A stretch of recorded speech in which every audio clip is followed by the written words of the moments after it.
یعنی عملی تو به تو همان وقت فایده دارد که نماز تو، روزه تو، حج تو اول بفهمی که لا اله الا الله چی معنی دارد. تو اول توحید رو بفهمی و شرک رو ترک بکنی. برای همین ما میگوییم و علما گفتند که لا اله الا الله همان وقت سبب نجات انسان می شود که انسان علم در بالای این کلمه داشته باشد، عالم معنای این کلمه باشد، دلالت های این کلمه رو فهمد. پس علم این شرط از شرط های صحت کلمه توحید است. کسی که نفهمید و ندانست لا اله الا اللهش درست و صحیح نیست. بارك الله فيكم وحياكم الله وإياكم. الحمد لله رب العالمين والعاقبة للمتقين ولا عدوان إلا على الظالمين، والصلاة والسلام على رسوله الكريم وإمام الموحدين وعلى آله وصحبه ومن تبعهم بإحسان إلى يوم الدين. أما بعد، السلام عليكم ورحمة الله وبركاته. بإذن الله سبحانه وتعالى این حلقه 52 یا 52 از شرح کتاب اصل السنه و اعتقاد الدین که از دو امام بزرگ اهل سلف صالح بیان کرده می شود و ان شاء الله سبحانه و تعالی در این حلقه موضوع ما ادامه موضوع پیش گذشته است، یعنی قسم سوم از موضوع العذر بالجهل است.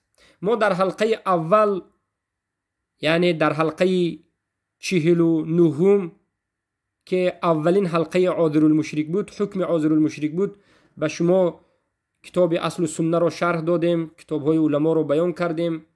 فعلی اولین کسی که این بدعت ازیری رو به وجود آورده و حکم سلف صالح بر بالای این شخص و تکفیر سلف صالح در بالای این شخص رو بیان کردیم. و بعد از این در حلقه گذشته به شما 10 مناط، یعنی 10 سببی که به همین سبب ها ازیری المشرک کافر گفته می شود بیان کردیم. سبحان الله. حالا باشد به شما حجت ها و دلیل های دیگر را می آوریم که ازیری المشرک البته که به شرک واقع شده است. یکی از مناطی که در حلقه گذشته بیان نکردیم و امروز باید در بولش زیاد صحبت بکنیم، یکی از سبب هایی که ازیری المشرک را مشرک و کافر گفته می شود این است که ازیری المشرک وقتی که عذر می دهد به یک مشرک و همون مشرک را مسلمان می داند و می گوید که جهل در شرک اکبر و کفر اکبر عذر است، این مشرک سبحان الله جاهل است، نمی داند، بیچاره است. از همین جهت این را ما مشرک نمی گوییم و مسلمان می گوییم، جاهل، مسلمان جاهل می گوییم. می گوییم که کسی که همین سخن را بگوید ازیری هست و از ملت ابراهیم علیه السلام دور شده است. از ملت ابراهیم علیه السلام دور شده و ملت ابراهیم علیه السلام را ندارد. ملت ابراهیم علیه السلام همون ملتی هست که الله سبحانه و تعالی پیامبر صلی الله علیه و سلم را امر کرد و گفت اعوذ بالله من الشیطان الرجیم فاتبع ملت ابراهیم حنیفا. ای محمد صلی الله علیه وسلم و ای کسانی که با همراهی محمد صلی الله علیه وسلم هستید، زیرا که هر یک امری که به پیامبر است این امر به امت پیامبر صلی الله علیه و سلم تعلق دارد. این یکی از قاعده های اصولی است که هر امری که در قرآن به پیامبر شده به امت پیامبر تعلق دارد، بجز در مسائلی که خاص بودنش رو قرینه ها دلالت میکند. پس ای محمد و ای مؤمنین و موحدین پیروی از ملت ابراهیم علیه السلام بکنید. ملت ابراهیم علیه السلام چگونه ملت است؟ ملت حنیف، ملتی که مائل به حق، در جانب حق است، ملتی که توحید دارد، ملتی که براءت از کفار مشرکین و دشمنی بر کفار مشرکین دارد، ملتی که تکفیر مشرکین دارد. پس هر کسی که مشرکین را تکفیر نکند در ملت ابراهیم علیه السلام نیست و هر کسی که در ملت ابراهیم علیه السلام نیست او مسلمان نیست، زیرا که همان وقت انسان مسلمان می شود که توحید داشته باشد و در ملت ابراهیم وجود داشته باشد. سبحان الله. ببینید ملت ابراهیم علیه السلام را الله سبحانه و تعالی خودش بیان کرد و گفت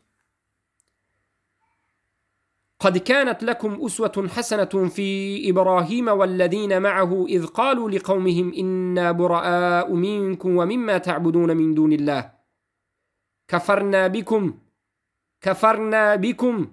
كفرنا بكم وبدا بيننا وبينكم العداوة والبغضاء أبدا حتى تؤمنوا بالله وحده. سوره تحریم آیه 4.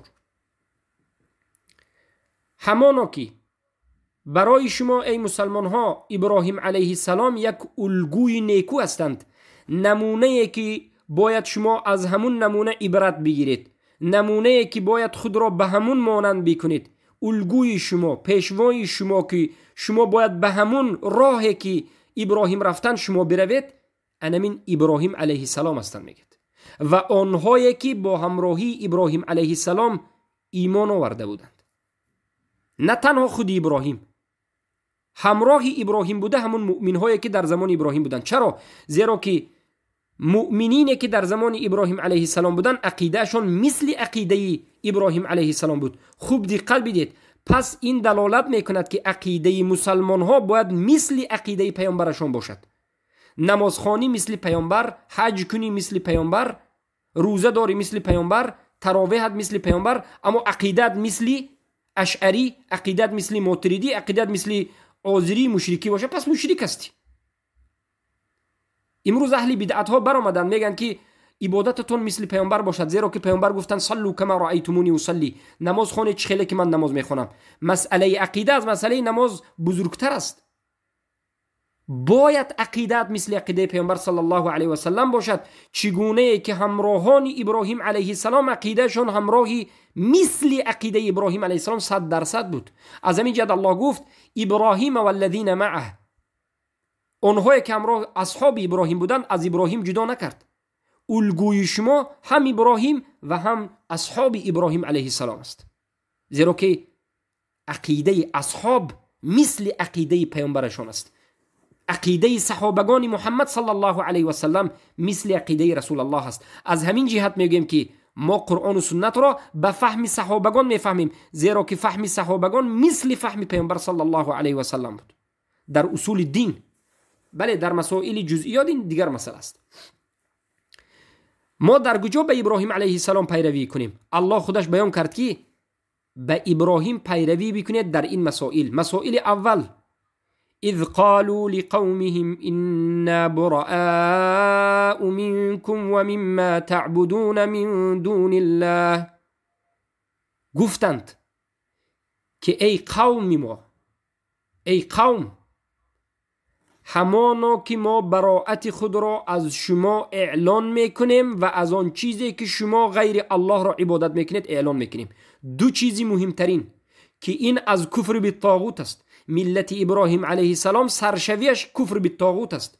کفر بالطاغوت سرشویش به براءت است و براءت بدون تکفیر به وجود نمی آید. هم براءت بدون تکفیر به وجود نمی آید، هم ملت ابراهیم بدون تکفیر مشرکین به وجود نمی آید، هم کفر بالطاغوت بدون تکفیر مشرکین به وجود نمی آید.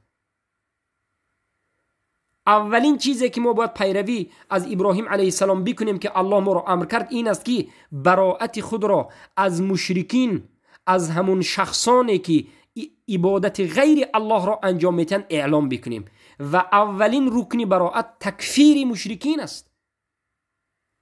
ببینید الله حتی در این آیت اول براءت را از مشرکین اعلام کرد، نه از خود شرک. این آیت بار دیگر دلالت میکند، منهج ابراهیم بار دیگر بیان میکند که امروزه جهمی هایی که میگویند که عملشان کفر است و شرک است، ما از این کفر شرک براءت میکنیم، اما این مشرک ها رو میگن که اینها جاهل هستند و مسلمان هستند، در ملت ابراهیم علیه السلام نیستند. از یک چند جهت، یکم از جهت اینکه تکفیر مشرکین رو ندارند، در ملت ابراهیم نیستند، خودشون کافر شدند. یک. دوم اینکه ملت ابراهیم علیه السلام اول براءت از کفر و شرک نیست، اول براءت از مشرکین است. آیا آشکار واضح دیده ایستاده امروز جهمی ها مخالفتشون چگونه شدید با ملت ابراهیم علیه السلام است؟ باری دیگر تکرار میکنم، امروز جهمی هایی که گشته و برگشته به اهل سنت و الجماعت سنگ میزنند، خوب دقت بدید که چی میگویند. میگویند که ما عملی اونها را شرک میدانیم، بله قبر پرستی میدانیم، بله نذر و ذبح و عبادت به قبر این شرک است، اما از خود مشرک براءت نمی کنند و مشرک را مسلمان میدانند. اولین زینه ابراهیم علیه ملت ابراهیم را انکار کردند، زیرا که اولین زینه عقیده ابراهیمی، منهج ابراهیمی و اولین ملت ابراهیم چی است؟ براءت از مشرکین است. یعنی باید بگویی که همون کسانی که انا من عملی کفر شرک را میکنند همشان کفارند، مشرکینند، من از اونها بیزار میجویم و بغض و عداوت نسبت اونها دارم، و بعد از این میگویی که این چنین همون چیزی که عبادت میکنند، قبر، مزار، درخت، سنگ، حکم بغیر ما انزل الله، از همه اش براءت میکنم، همه اش کفر است و شرک است. برعکس منهج جهمی ها، ملت ابراهیم برعکس منهج جهمی های امروز است. جهمی های امروزه ملت ابراهیم را به یک طرف گذاشته منهج نوی جهمی شدند. اول باید براءت از مشرکین کرده شود، اینها می آیند و براءت از شرک میکنند اما از مشرکین نمی کنند. چرا الله سبحانه و تعالی اول براءت از مشرکین را اعلان کرد؟ زیرا که کسی که براءت از مشرکین میکند حتما براءت از شرک و کفر هم میکند، اما کسی که براءت از شرک و کفر میکند در بسیار حالت یا در بعض حالت براءت از کفار و مشرکین نمیکند. خیلی که جهمی ها را ببینید، براءت از شرک کردند، براءت از کفر کردند، اما براءت از مشرکین و کفار نکردند. اما موحدین را ببینید، کسانی که براءت از کفار و مشرکین کردند حتما براءت از شرک و کفر هم کردند. الله اکبر. اکنون خوب دقت دادید چگونه آزیری از ملت ابراهیم علیه السلام نیست، زیرا که اولین قدمی داخل شدن به ملت ابراهیم علیه السلام این براءت از کفار مشرکین، تکفیر کفار مشرکین، بغض و عداوت نسبت کفار مشرکین است. اما آزیری وقتی که جهل را، تعویل را، تقلید را به این شرک انجام دهنده عذر دانست و این مشرک را مسلمان گفت، براءت نکرد، تکفیر نکرد، مسلمان و مشرک را مسلمان و موحد گفت، موالات کرد. سبحان الله. پس در ملت ابراهیم علیه السلام نیست، آزیری در ملت ابراهیم علیه السلام نیست و به این شک نیست. کسی بگوید که آزیری در ملت ابراهیم علیه السلام هست، حضرت ابراهیم علیه السلام را هم آزیری گفته، ملت ابراهیم را تحریف کرده و خودش باز به کفر و شرک واقع شده است. کفرنا بکم. ملت ابراهیم را ببینید که دومین مراتبه تأکید میکنند که کفرنا بکم. در بعض روایت ها میگن ای اکفرناکم، تکفیرتان میکنیم، به این عملی کفری شما ما کفر ورزیدیم و شما را تکفیر میکنیم. یک بار دیگر تکرار شده ایستاده است تکفیری مشرکین، براءت از مشرکین. وقتی که براءت از کفار مشرکین نداری تو دین نداری. آزیری براءت از کفار و مشرکین ندارد، از همین جهت مشرک است و دین ندارد. و بدا بیننا و بینکم العداوة والبغضاء ابدا. و بدا ای غایت الظهور. بدا، کلمه بدا در زبان عربی از همه سرشوی، ظاهر شوی، یعنی از انمین وقت ظاهر شد، از انمین وقت بین من و شما ای مشرکین دشمنی، عداوت، بغض و کینه شروع شد، سر شد و ظاهر شد. و این بغض و عداوت و دشمنی و تکفیر با شما ای مشرکین ابدالابد می رود تا زمانی که تؤمنو بالله وحده، تا زمانی که یگانه به الله ایمان بیارید. اگر یگانه به الله ایمان نآورید شما دشمنی ما هستید، شما دشمنی الله و رسول و دشمنی دین هستید، زیرا که مشرکین هستید. زیرا که الله خودش براءت را به شما اعلان کرد، براءت من الله و رسوله، براءت الله و رسول از مشرکین اعلان شد. یک چند آیت ها آمده است. به سوره توبه نظر بکنید. پس بار دیگر سوال همینجاست که کسی که آزیری هست آیا در ملت ابراهیم علیه السلام بوده است یا نه؟ آزیری که مشرک را دید، قبر پرست ها را میبیند، حاکم هایی که به حکم غیر الله حکم میکنند میبیند، قانون برارها را میبیند، استهزاء و دشنام دهندگان را میبیند و لشکران طاغوت را میبیند و بعد از این میگوید که اینها مقلد هستند، اینها جاهل هستند، اینها تعویل دارند، اینها مسلمان هستند، عملشان کفر است، خودشان مسلمان هستند. پس اینها در ملت ابراهیم نیستند، نه در منهج ابراهیم، نه در عملکرد ابراهیم، نه در اون بیان و ترتیب براءتی که ابراهیم میکردند یگان ذره این آزیری ها در ملت ابراهیم نیستند علیه السلام. پس اهل توحید تأمل در بالای این آیات های قرآنی بکنید. الله سبحانه و تعالی من شما را دعوت به تأمل، تفکر، تعقل، فکر و اندیشه کردن در بالای آیات ها دعوت کرد. انمین است اندیشه و فکر کردن در بالای آیت. دروغ و راست مثل صوفی، مثل این قبوری های آزیره ها فکر کردن نیست. ظاهرا ببینید و منهج صحابگان که زندگی کردن نسبت همین آیت نظر بکنید که صحابگان چگونه عمل کردند. حالا ما به تکفیر صحابگان آزیری ها را می رویم. اما ملت ابراهیم این ملتی است که بر بالایش خیلی باید تفکر کرد. سبحان الله. پس اهل حق باید اجتماع داشته باشند، اهل حق باید همه یک رنگ باشند، اهل حق باید شک و شبهه نداشته باشند، اهل حق باید یقین داشته باشند، همه یک جا باشند. چه خیلی که والذین معه، ابراهیم و شاگردانشان همه یک جا بودند و شک در بین اونها نبود. دلالت میکند بر اجتماع بر حق اونها و دلالت میکند که هم عقیدگی اونها دلالت به موالات اونها به هم دیگر میکند و دلالت به مؤمن صادق بودن اونها میکند. مثل امروزه از ایده منافقین نمیکند که در یک جای یک عقیده و در جای دیگر عقیده دیگر. نه، بلکه ما عقیده در همه جا یک چیز است. پس بار دیگر میگم ملت ابراهیم علیه السلام به خودش براءت دارد و براءت قائم می شود بر 3 اصول و بر 3 رکن. اولین چیزی که براءت در اساس همون به وجود می آید بغض و عداوت داخلی، بغض و بدبینی قلب.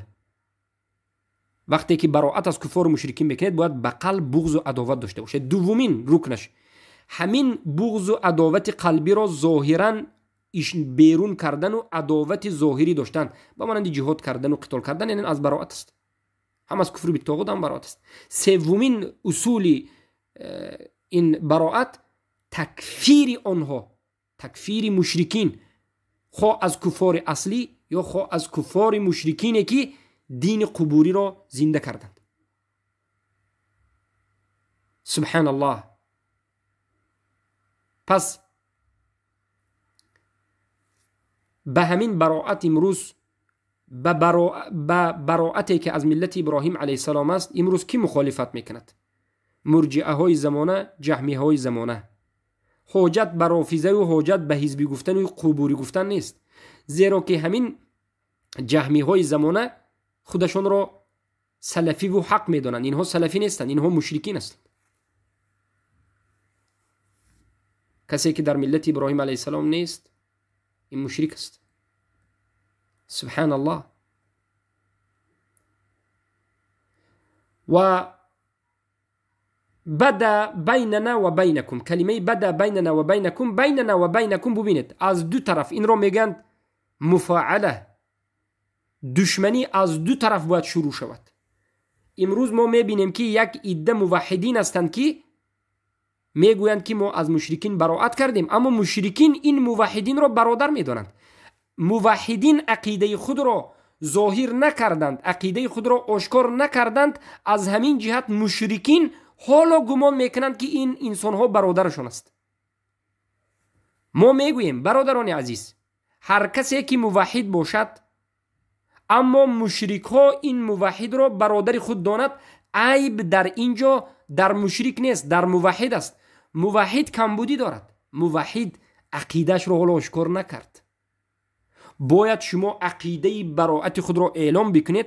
قسم به الله وقتی که تکفیر مشرکین را اعلان کردید، براءت خود را از مشرکین اعلان کردید، حتما مشرکین به شما براءت خود را اعلان میکنند.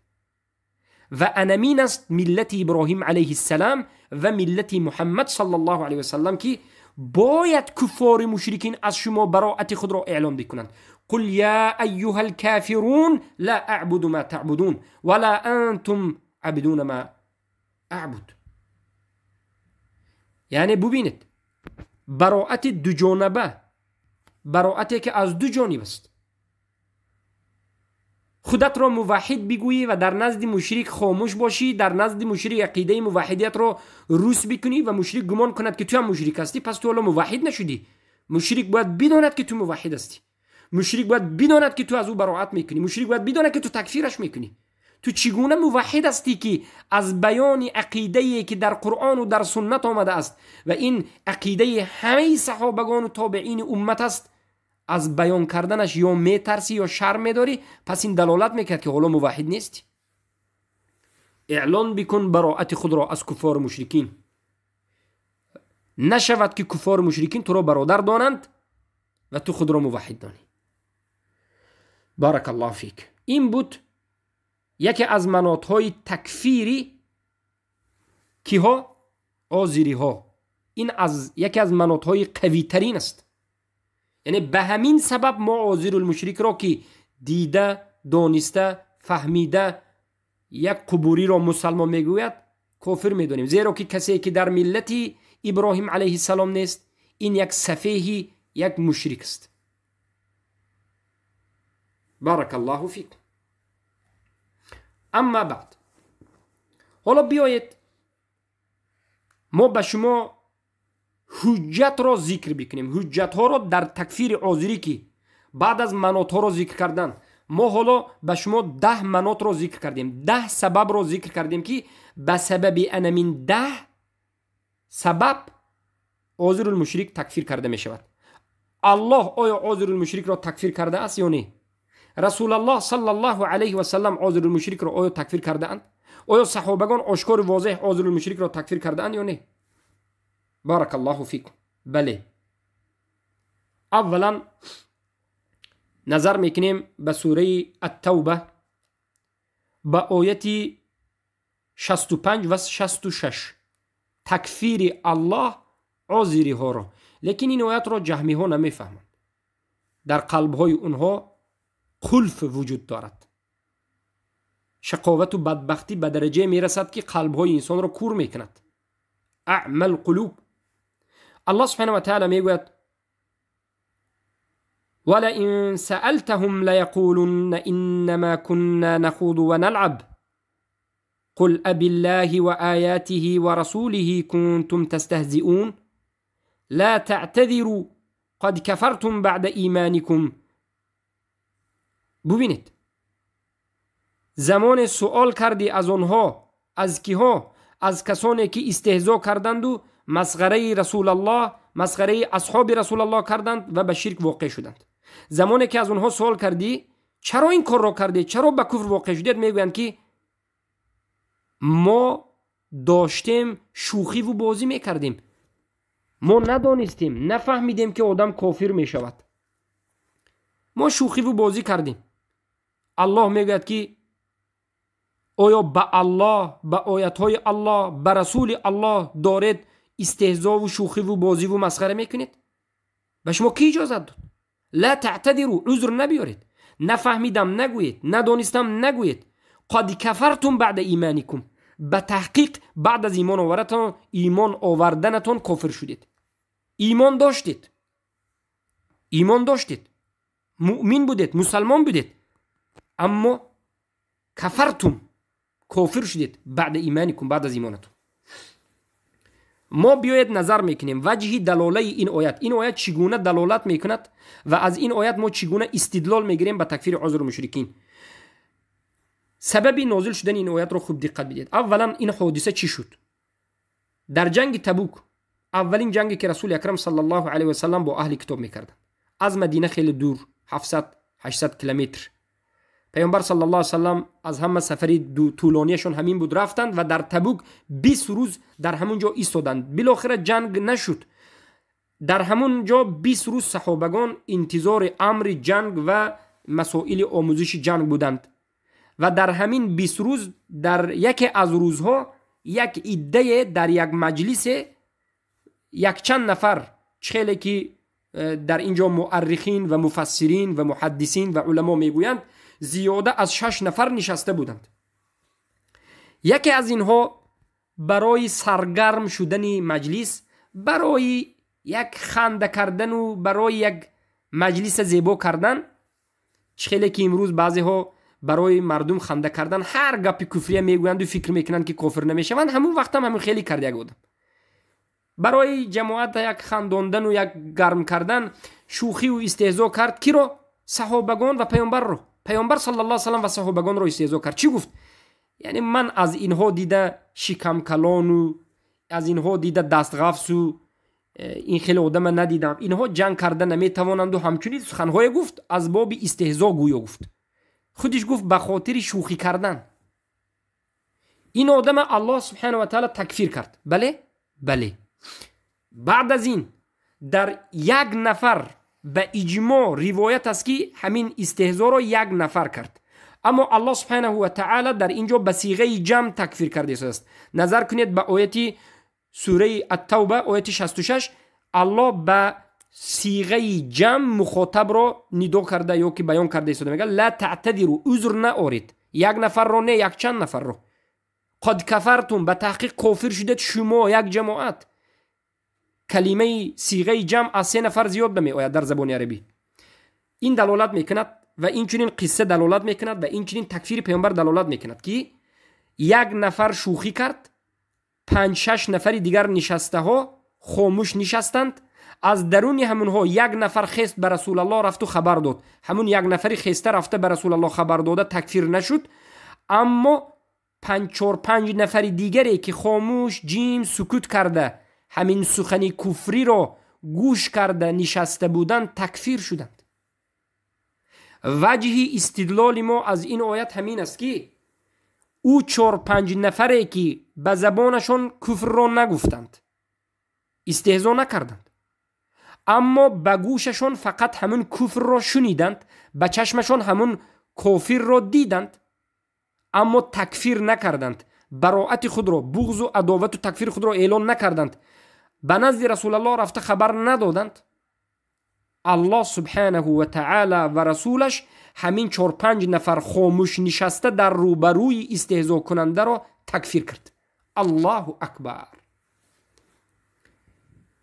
این آیت یکی از حجت قوی ترین است به کسی که نور هدایت در قلبش وجود دارد و قلبش کور نیست. سوره توبه 65 و 66 را خوب تأمل کنید، در بالایش تفسیر علما را و این قصه را خوب آموزید که گوینده کفر یک نفر بود، اما شنوندگانی که شنیدند و به این گوینده انکار نکردند هم تکفیر شدند.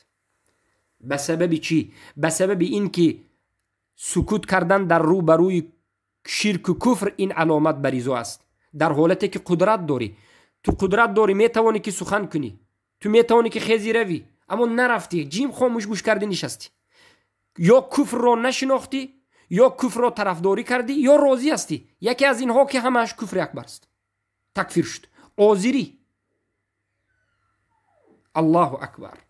و این چنین فعل رسول الله صلی الله علیه و سلم را نظر بکنید. وقتی که این آیت نازل شد، رسول اکرم صلی الله علیه و سلم همین ازیری ها را نگفتند که ازیری ها شما جاهل هستید، ما شما را یعنی تکفیر نمیکنیم، یا که ازیری ها شما این سخن کفری را شما نگفتید، یک نفر گفت، فقط همین یک نفر کافر است نگفتند. پیامبر صلی الله علیه و سلم گوینده و همون خاموش نشستگان را تکفیر کردند.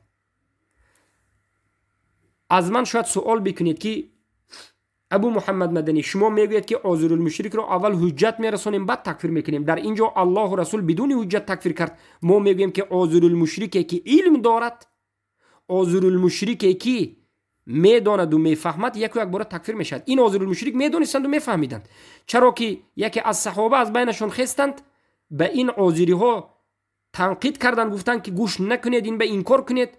والله که من به رسول الله خبر میتیم گفته خسته رفتن، اما این دیگه باقی مونده جیم نشستن، برای همین تکفیر شدن. به اینها حجت رسیده بود. انا ازیر المشرک، حکم ازیر المشرک. بارك الله فيكم. این از آیت قرآن بود.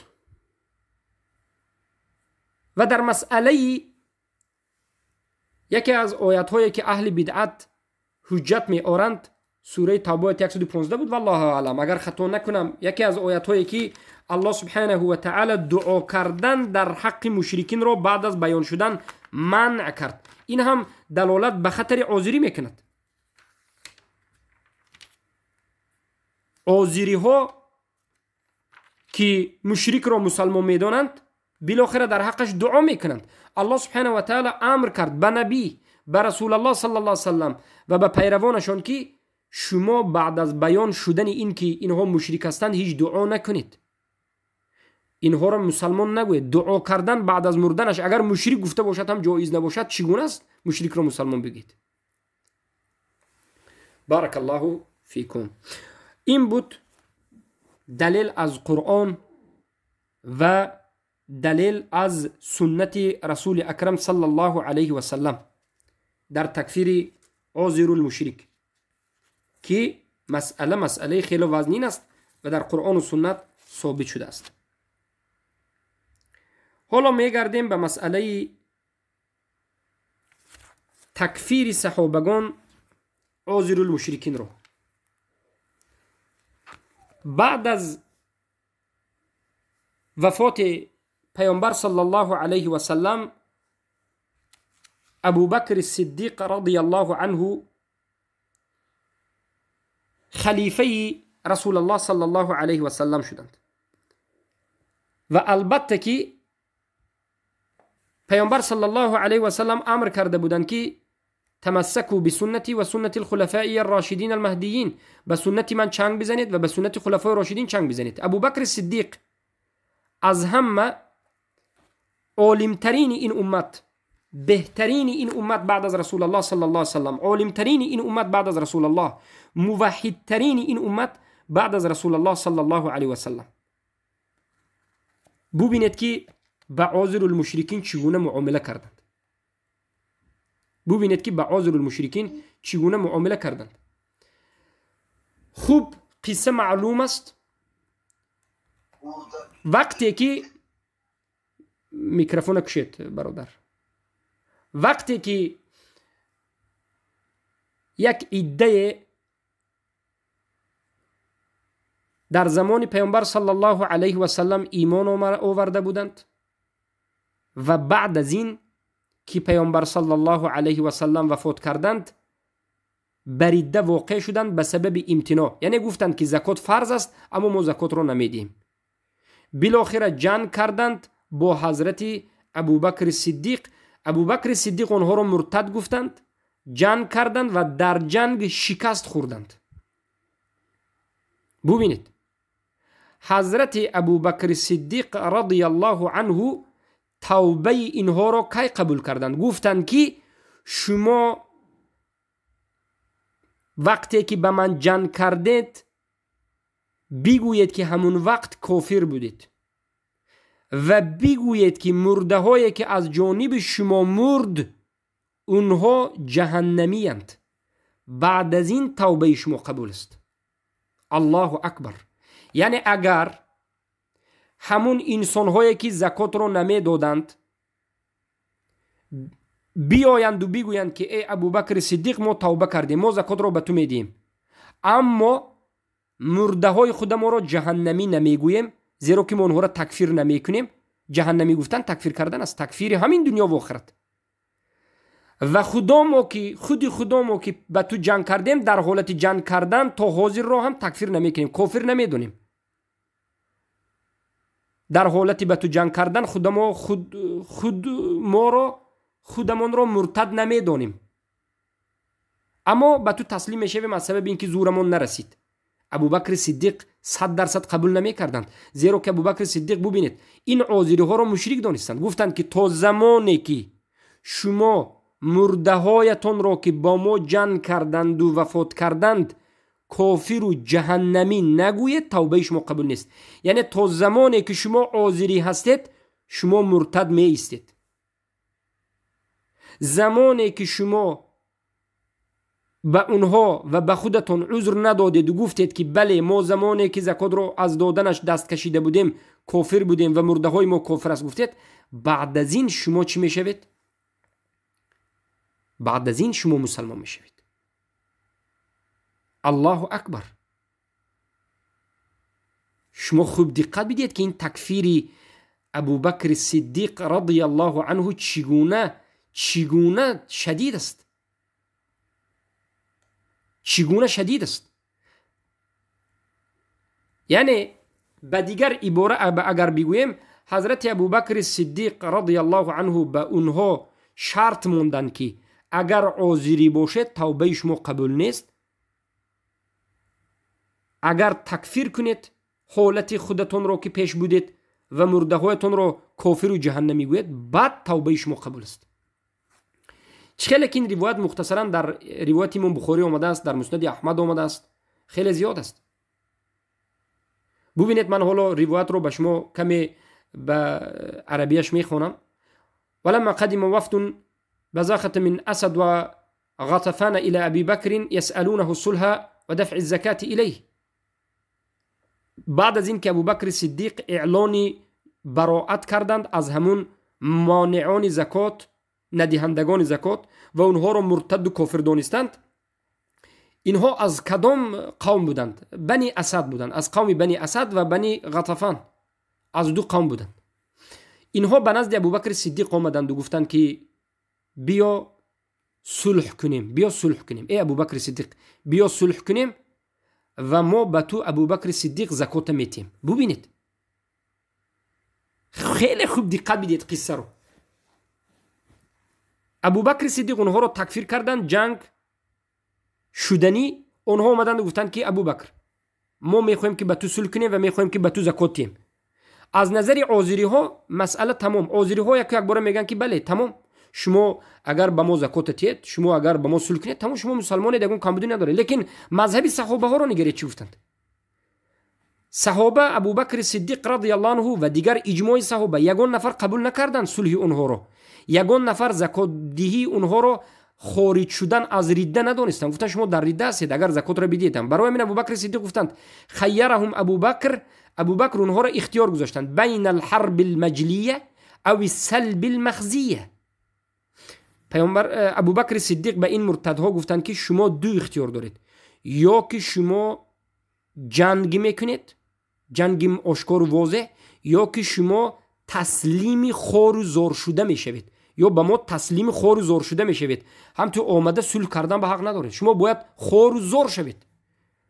اینها چی گفتند؟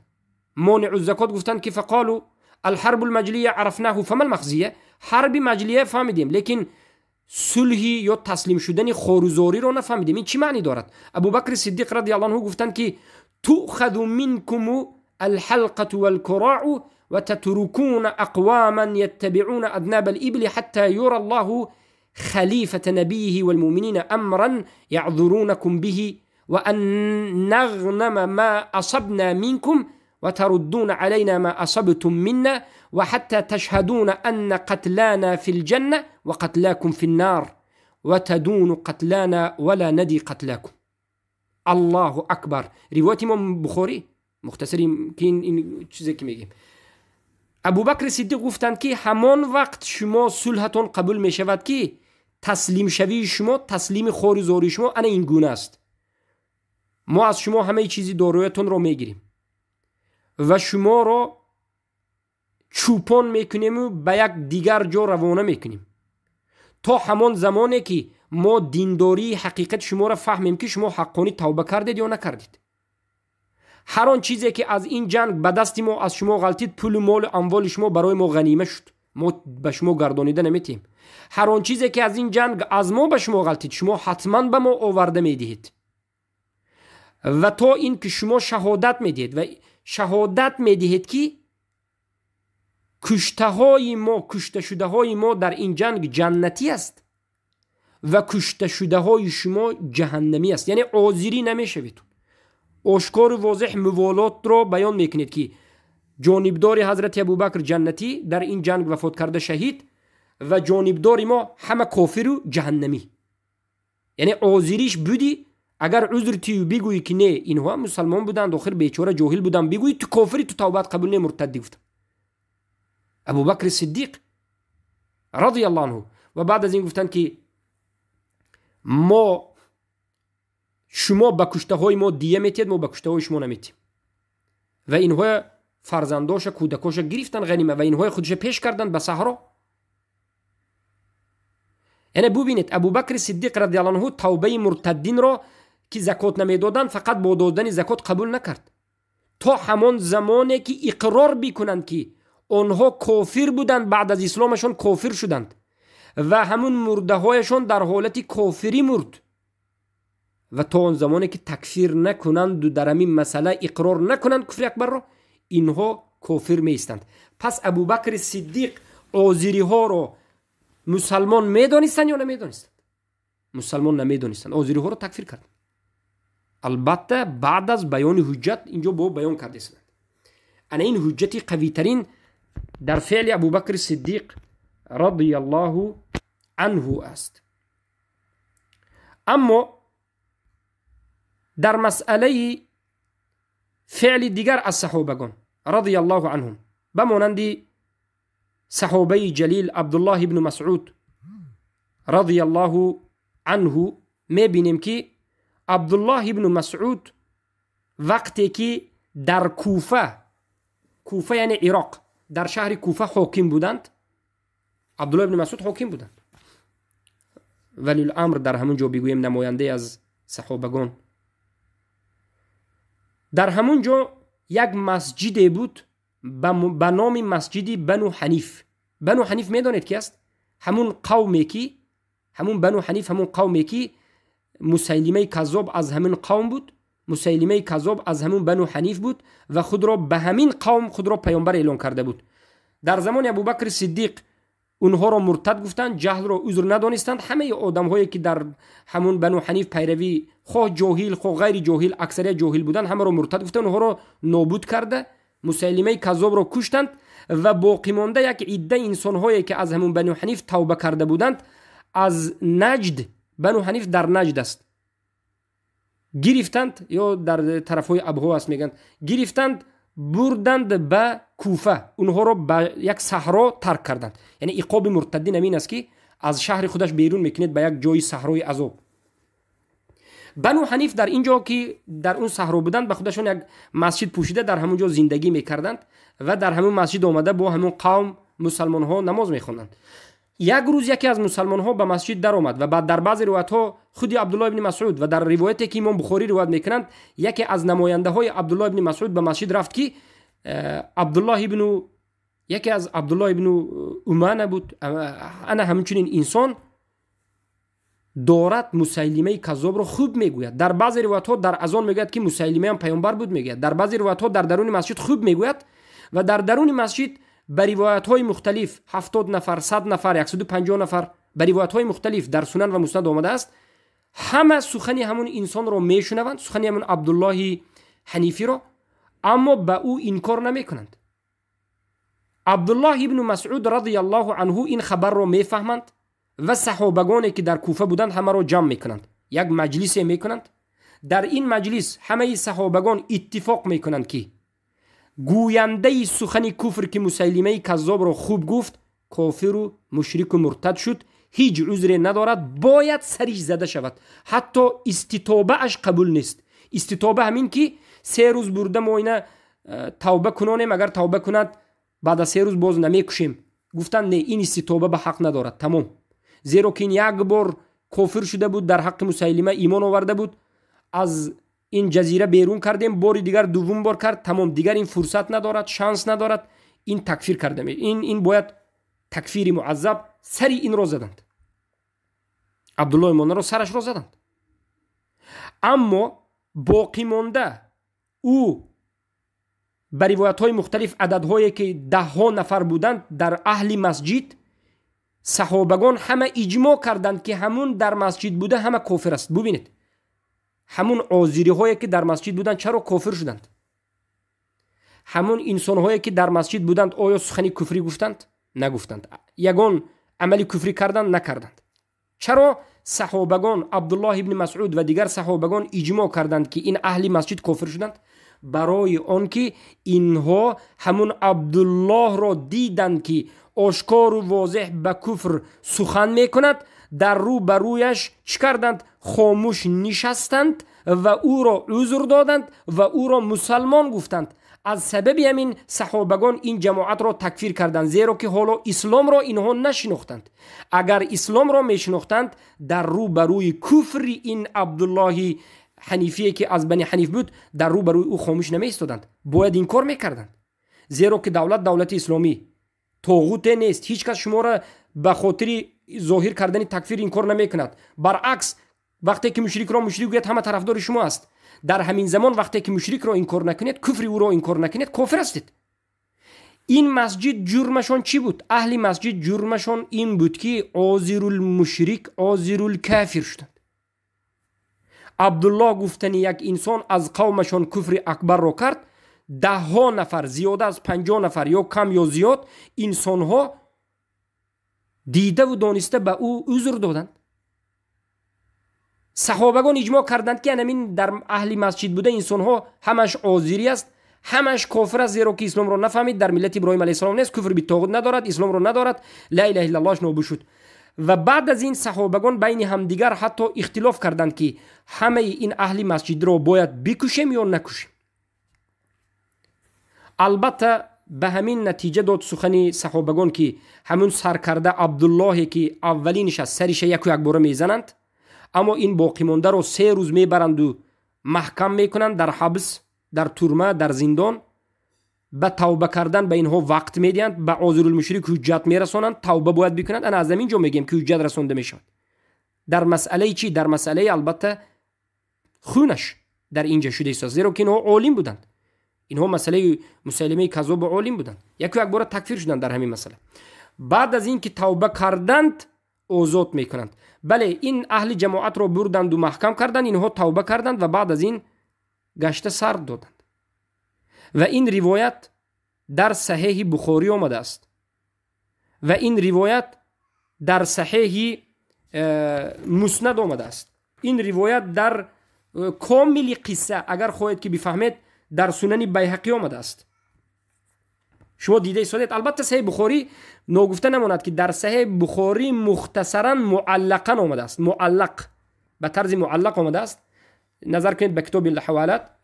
و اما کامل این قصه تکفیر عبدالله ابن مسعود و دیگر صحابگان، اجماع صحابگان در تکفیر ازیری ها، کامل قصه در سنن بیهقی آمده است. این چنین در سنن ابو داود، در مسند احمد ابن حنبل و در سنن نسائی و در کتاب حدیث ابن حبان و مستدرک حاکم این حدیث ذکر شده است. حدیث صحیح است، حدیث صحیح است. و این چنین در کتاب الدر السنه فی اللجنه النجدیه محمد ابن عبدالوهاب رحمه الله و او نبیرگانشان از شیخ عبدالرحمن ابن عبدالله ابن شیخ عبدالرحمن ابن حسن و دیگر از علمای نجد خیلی این قصه رو ذکر کرده اند در تکفیر ازیری ها، معروف است. پس ببینید در زمان خلفای راشدین ابوبکر، عمر رضی الله عنهم، صحابگان یک مراتبه نه 2 مراتبه اجماع کرده اند به تکفیر ازیری ها. با چی میخواهید شما؟ در قصه مانع الزکات و در قصه عبدالله ابن مسعود. قصه عبدالله ابن مسعود رو سندهایش رو ببینید، کتابهایی که نامبر کردیم از این کتابها نظر بکنید. و قصه رو اگر بخواهید من کمی عربیش رو هم میخوانم که میگویند ان بقایا من بنو حنیف، یعنی باقی مانده از بنی حنیف همون کسانی که پیروی از مسیلمه کذاب بودند و توبه کردند، لما رجعوا الاسلام، زمانی که به اسلام گشتند و آمدند دو مرتبه از مرتد بودنشون توبه کرده به اسلام آمدند، و تبرؤوا من مسیلمه، و از مسیلمه براءت کردند و مسیلمه رو کافر دانستند، و اقروا بکذبه، و اقرار کردند که مسیلمه دروغگو است. کبر ذنبهم عند انفسهم، اینها به نهایت گناهشان در نزدشان بزرگ شماریده شد، زیرا که اینها پیروی از مسیلمه کردند، بعد از توبه کردن خیلی شرم داشتند و چیکار کردند؟ خواستند که به جهاد روند و به کوفه رفتند برای جهاد کردن. در این روایت همچنین آمده است تا که الله عملهای صالح به سبب عملهای صالح آنها را نجات بدهد. و در اونجا رفتند و یک مسجد را بنا کردند و صار لهم بها محله معروفه، یک محله معروفه را در کوفه جای خود کردند. هم اهل دیه همه قوم یک جا را به خودشون اختیار کردند. فیها مسجد یسمى مسجد بنی حنیف، در همین جا یک مسجد ساختند که نامش را مسجد بنی حنیف موندند به نام قومشون. فمر بعض المسلمین علی مسجدهم بین المغرب والعشاء، بین مغرب و عشاء یعنی بیگاهی مسلمان ها به این مسجد رفتند، دیدند که فسمعوا منهم کلاما معناه ان مسیلمه کان علی حق و هم جماعه کثیرون، شنیدند که مسلمان ها شنیدند که در این مسجد معنای سخن همین بود که مسیلمه هم حق بود، مسیلمه هم نقض بود، مسیلمه کذاب هم دروغ بود گفته ایستادند. و این جماعت بسیار، لكن الذي لم يقله لم ينكره على من قاله، یک نفر دو نفر این سخن را گفت اما باقی مانده انسان ها انکار نکرد به همون گوینده. لكن الذي لم يقله، آدم هایی که سخن این کفریه نمی گفت، لم ينكره على من قاله، انکار نکرد، خاموش هم نشستند به سخن کفری، همه خاموش نشستند. آزیری فرفعوا امرهم الى عبد الله بن مسعود، این واقعه را به عبدالله بن مسعود رسانیدند. فجمع من عنده من الصحابه واستشارهم هل يقتلهم وان تابوا او يستتيبهم. عبدالله بن مسعود صحابگان را جمع کردند به نزدشان و اشاره و از اونها مشورت گرفتند که آیا اونها را بکشند. ببینید یک باره این تکفیر معذب بعد از تکفیر اسم می شود، یعنی یک باره گفتند که اینو کافر است، یک باره باید بکشیم، زیرا که قتل بعد از تکفیر می شود، قتل بدون تکفیر ناممکن است. عبدالله ابن مسعود و صحابگان اجماع کردند که اینها کافر است، اما مشورت کردند که آیا بکشیم یا نکشیم، اگر توبه کنند بکشیم یا نکشیم، توبه کردن به فرصت تیم یا نتیم، اینقدر گناهی وزمین است که. فاشار بعضهم بقتلهم من غیر استتابه، بعضی از صحابه گفتند که یگان نفر از این اهل مسجد به مهلت نتید، همیشه کشته شود، توبه میکند نمیکند این به نزد الله خودش میرد. و اشار بعضهم باستتابتهم، و بعضی از صحابگان اشاره کردند که توبه اونها رو به اونها مهلت بدید توبه کند، بجز همون یک نفر. پس علما میگن که فتحمل رحمك الله، فتأمل رحمك الله، تأمل کن الله تو را رحمت کند. اذا كانوا قد اظهروا من الاعمال الصالحه الشاقه ما اظهروا، اگر اینها عملهای صالح را که بینات به مشقت بود انجام میدادند، در جهاد بودند، در پاسبانی می ایستادند، لما تبرؤوا من الكفر وعادوا الى الاسلام، از کفر براءت خود را اعلان کرده به اسلام آمده بودند. ولم يظهر منهم الا كلمه اخفوها في مدح مسيلمه، از اینها فقط یک کلمه را یک نفر گفت پنهان آهسته در حق مسیلمه، لكن سمعها بعض المسلمین، بعضی از مسلمان ها شنیدن، اما ومع هذا لم يتوقف احد في كفرهم كلهم، همه مسلمان ها، همه صحابگان با وجود این همه که اینها عمل خوب میکردند، مشقت میکردند، به اسلام نصرت میدادند، جهاد میکردند، پاسبان بودند، صحابگان به اونها عذر ندادند، هم گوینده کفر هم عذرش را همش را تکفیر کردند. المتکلم والحاضر الذي لم ينكر، هم گوینده کفر را و هم همون حاضرین که در همین مجلس نشسته بودند و به همین گوینده کفر انکار نکردند، همش را کافر گفتند. ولکن اختلفوا، اما صحابگان اختلاف کردند در مسئله چی؟ هل تقبل توبتهم او لا، آیا توبه این عذری قبول است یا نیست؟ والقصه فی صحیح البخاری، این قصه در صحیح بخاری، من اول سخنی کی را خوندم؟ محمد بن عبدالوهاب رحمه الله را خوندم. قصه در صحیح بخاری است و سندش معروف است، ما به شما گفتیم. پس برادران عزیز، بارك الله فيكم آزیری ها را عبدالله ابن مسعود با مشورت دیگر صحابگان در خلافت عمر ابن الخطاب رضی الله عنه به اجماع تکفیر کردند. با دل شما چی میکشد؟ الله اکبر. پس نظر بکنید اینچنین به سومین تکفیر آزیری از فعل صحابه عبدالله ابن الزبیر رضی الله عنه و تابعینی که در زمان عبدالله ابن الزبیر رضی الله عنه وجود داشتند. در کتاب السیر،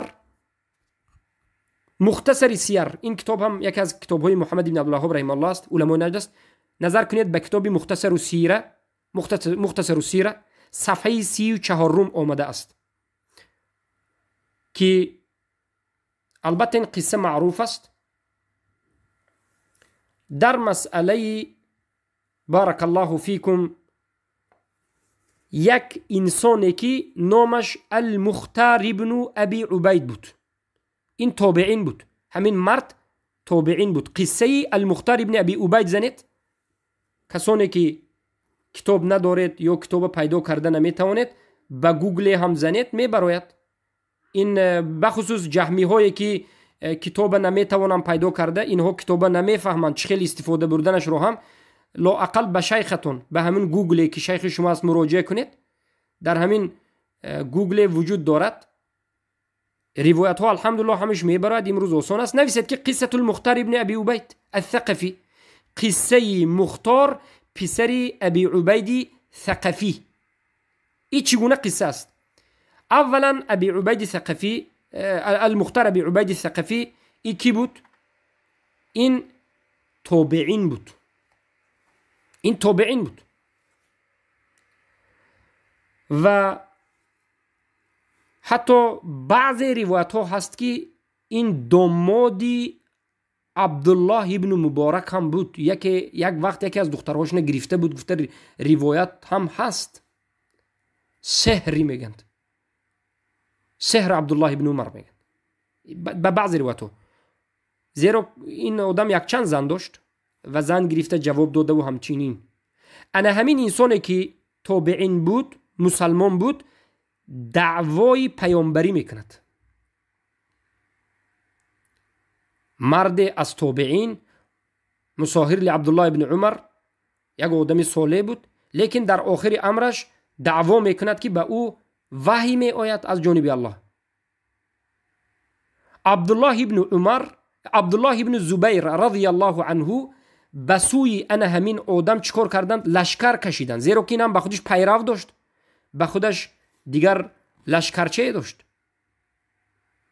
عبدالله ابن زبیر یک جیش را فرستادند، یک لشکر رفت، لشکر موحدین، و انا همین انسان المختار ابن ابی عبید الثقفی که در اول تابعین بود، بعد مرتد شد و خود را اعلان پیامبری میکرد، لشکرش را شکست دادند و همین انسان را به قتل رسانیدند. بعد از اینکه به قتل رسانیدند، زنهایش را در یک جا جمع کردند و این یک زن داشت که این زنش هم دختری صحابه بود. این زن تابعینه بود، یعنی دختری تابعیه، دختری صحابه بود. خیلی که محمد بن عبدالوهاب ذکر میکنند در سیر که و کانت تحته امرأة ابوها احد الصحابه، پدر همین زن کی بود؟ صحابه بود. فدعاها مصعب الى تکفیره. مصعب انا همین زنی این کافر رو، مصعب زنی این مختار ثقفی که کافر شده بود، همون رو دعوت کرد و گفت که ای زن، شوهرت رو تکفیر کن، زیرا که شوهرت کافر شد، به کفر اکبر واقع شد. این زن قبول نکرد، فابت، زن سرکشی کرد از چی؟ از تکفیر کردنی شوهرش. فکتب الى اخیه عبدالله یستفتیه فیها. مصعب هم از پیش خودشان یگون کار نکردند، نامه نوشتند به عبدالله ابن زبیر و گفتند قصه این زن رو که این زن شوهرش رو تکفیر نمی کند، شوهری کافرش رو دیده و دونسته تکفیر نمی کند. عبدالله ابن زبیر جواب دادند و نوشتند فکتب الیه. عبدالله ابن زبیر به مصعب نوشتند که ان لم تبرأ منه فاقتلها، اگر از شوهرش براءت خود را اعلان نکند و تکفیرش نکند بکشش. فامتنعت فقتلها مصعب. به این زن گفتند که تکفیر کن، تکفیر نکرد، به قتل رسانیدند. در دوران شیخ محمد ابن عبدالوهاب میگن که فاذا كان الصحابه قتلوا المرأة التي هي من بنات الصحابه وذلك لما امتنعت من تكفير زوجها فكيف بمن لم يكفر البدو مع إقراره بحالهم فكيف بمن زعم أنهم من أهل الإسلام ومن كفرهم هو كافر، هو الكافر. یعنی ببینید چی گفتند. محمد ابن عبدالله بعد از این قصه گفتند که ببینید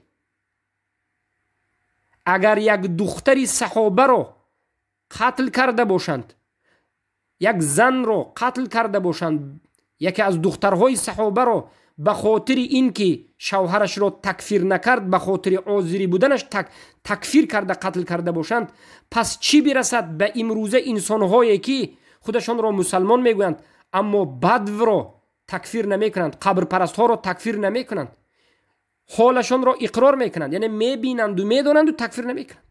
چی برسد به کسایی که دعوا اهل اسلام میکنند اما بعد از این تکفیر کننده های قبوری ها رو کافر میدانند، یعنی اهل توحید رو کافر میدانند به خاطر تکفیر. پس اینها کافرند گفتند. نظر بکنید به کتاب مختصر السیره صفحه 34. بارك الله فيكم. انا این بود روایت ها و این بود آیت ها و البته حجت های ما حالا خیلی زیاد است اما باز وقت به ما اجازه نمیدهد زیرا که 1 ساعت شد. من میتونم که 2 ساعت دیگر اینجا در دوام صحبت بکنیم اما این حلقه باید به یوتیوب به تلگرام ارسال کرده شود، طولانی شود هم گوش نمیکنن، لیکن حجت ها رو مختصرا میگوییم. ملت ابراهیم ندارند، ملت ابراهیم را خوب دقت بدید بیاموزید، زیرا که اگر در ملت ابراهیم انسان نباشد و مشرک است. بعد از این الله سبحانه و تعالی ازیری ها را در مسئله استهزاء تکفیر کرد، رسول الله تکفیر کردند. در مسئله مانع الزکات بگویم ابوبکر صدیق و اجماع صحابه ازیری ها را تکفیر کردند. در زمان خلافت عمر بن الخطاب و در شهر کوفه عبدالله ابن مسعود با همون صحابگانی که اینجا بودن اجماع کردند در تکفیر ازیری ها و این چنین عبدالله ابن زبیر تکفیر کردن زن را که شوهر خود را تکفیر نکرد و ازیری شد. یعنی همه این حجت ها در مسئله تکفیر ازیری ها. پس کی است که بیاید و به حجت عکس این سخن را اثبات کند؟ جهمی هایی که هست کی است که بیاید عکس این سخن را اثبات کند؟ و ما در حلقه اول اجماع سلف را بعد از این ذکر کردیم، زیرا که اول ما شروع کردیم این مسئله را از شرح کتاب اصل السنه. در شرح کتاب اصل السنه بعد بیان کردیم که بعد از اجماع صحابه اجماع تبع التابعین و تابعین را ابو زرعة الرازی و ابو حاتم الرازی و ابن ابو حاتم ذکر کردند و حرب الکرمانی ذکر کردند و در کتاب السنه للخلال و عبدالله ابن احمد ابن حنبل از سنه ذکر شد در مسئله تکفیر ازیری، جاحظی و غیره. اکنون فهمیدید که قرآن و سنت و صحابه و تابعین و اجماع سلف از صحابگان و تابعین و تبع تابعین در کجا بوده است؟ در تکفیر ازیری که علم دارد. اما اگر جاهل باشد اصل تکفیر را قبول کند، گوید که تکفیر در دین ما هست، تکفیر از کفر بالطاغوت است، بدون تکفیر دین به وجود نمی آید، من این رو قبول دارم بگوید و بعد از این در مسئله تطبیق تکفیر اگر جهل داشته، در بعض مسائل شبهه داشته باشد میرسانیم، حجت میرسانیم، بعد تکفیر میکنیم. اما کسی بیاد و اصلا تکفیر را انکار بکند یک بار مرتد است، جاهل است یا عالم است، فرقی ندارد، زیرا که معلوم من الدین بالضروره یک مسئله اصل دین را ترک انکار کرده شده است. و این بود حلقه امروزه. باذن الله سبحانه و تعالی در حلقه آینده سخنهای علما را از بعد از سلف شروع میکنیم، زیرا که سخنهای سلف رو ما در حلقه گذشته گفته بودیم. بعد از سلف شروع میکنیم تا علمای عصر حاضر که ازیری مشرک رو مشرک میدانند با همون تفصیلاتی که بیان کردیم. اللهم لا علم لنا الا ما علمتنا انك انت العلام الغيوب. سبحانك اللهم بحمدك اشهد ان لا اله الا انت استغفرك واتوب اليك. السلام عليكم ورحمه الله وبركاته.